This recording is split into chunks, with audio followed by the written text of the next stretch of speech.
So I've been critical of my teams recently for defense because they deserve it. It was bad. This game is not the case for that whatsoever. So this is against the team that beat my Bulldogs team like 12-1. It was really bad, and they beat them again. This time, Phantoms played amazing. Like, I put in all a bunch of clips where they did really well defensively and like did a lot of great plays. Like the one where the D dives to break up a breakaway pass, like awesome play. They did a really, really good job this game, and it was really impressive. They deserve credit for it. So I wanted to put some clips in there for that and to actually like give them props for what they did, because they were absolutely solid. This team that we're playing against got pretty upset, as you can see, when they're losing. The guy, I slow-moed it and showed it, his reaction after. He told myself and the ref that I purposely tripped him and tried to hurt him.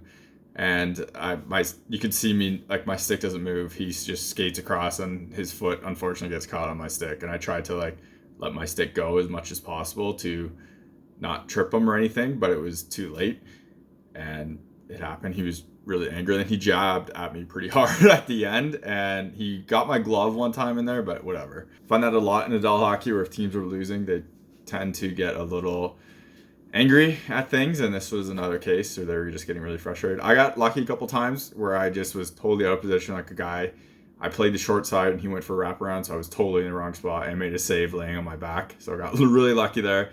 And then it happened again where my D, I think, made a really nice play to break up something to stop it when I was on my back again. So I got lucky in that sense. But overall, like, it was pretty good, and I thought I was okay, but my team deserves like all the credit for this. The other thing about this is, you'll see this is the whole Hyperlite pads and ultrasonic gloves. I think I only wear them a couple more times this year. And this set is like one of the most disappointing sets I have. And it's not because, well, sort of because of gear, but not really because of gear. It's only because I bought them in size large, and so these pads it's never worked right because of like how I had to strap them, and they just didn't fit right. I need XLs for Bauer gear, and the larges were just too small. So if I had to strap them the way so my knee would land on it constantly on the knee block, it sucked. And I tried so many different straps. I talked about this before.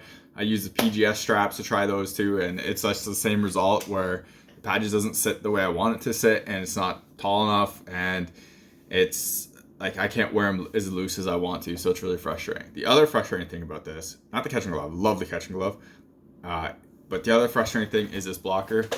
And this is why I don't like doing snapshot reviews, and I don't like reviewing gear really before I can really test it, because this was the case of Bauer had 2 generations of this blocker done totally right and really well.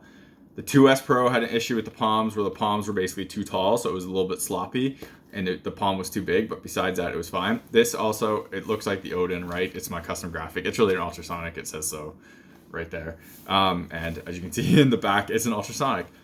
This glove bothers me so much because it should have been like perfect, and whatever they did in here for the foams was a huge step back from every glove blocker they've ever used.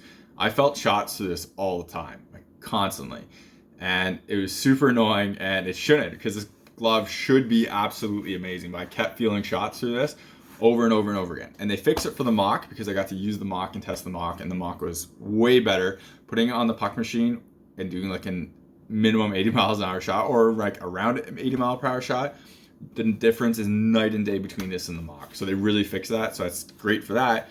But it was super frustrating that this set just never worked out for the pads, and the blocker just wasn't good enough. So I'm going to end up selling the set probably pretty soon.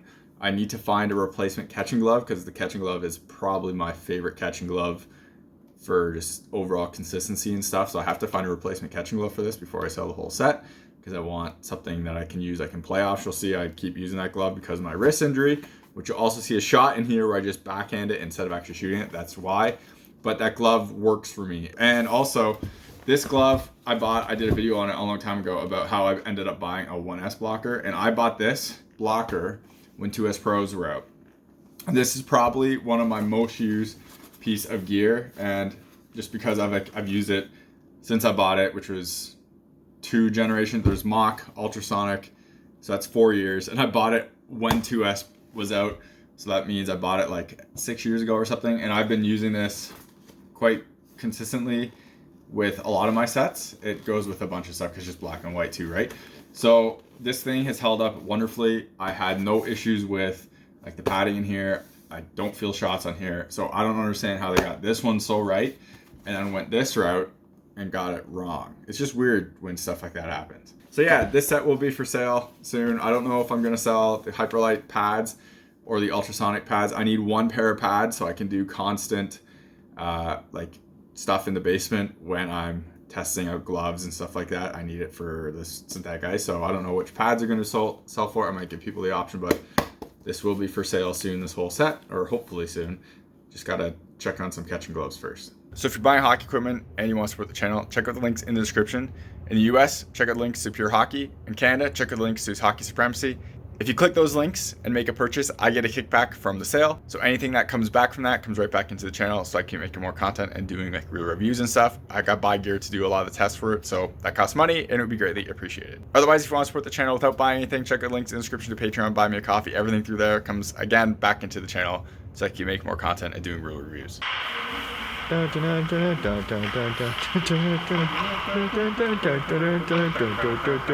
ready for this?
You're watching HockeyReviews.ca.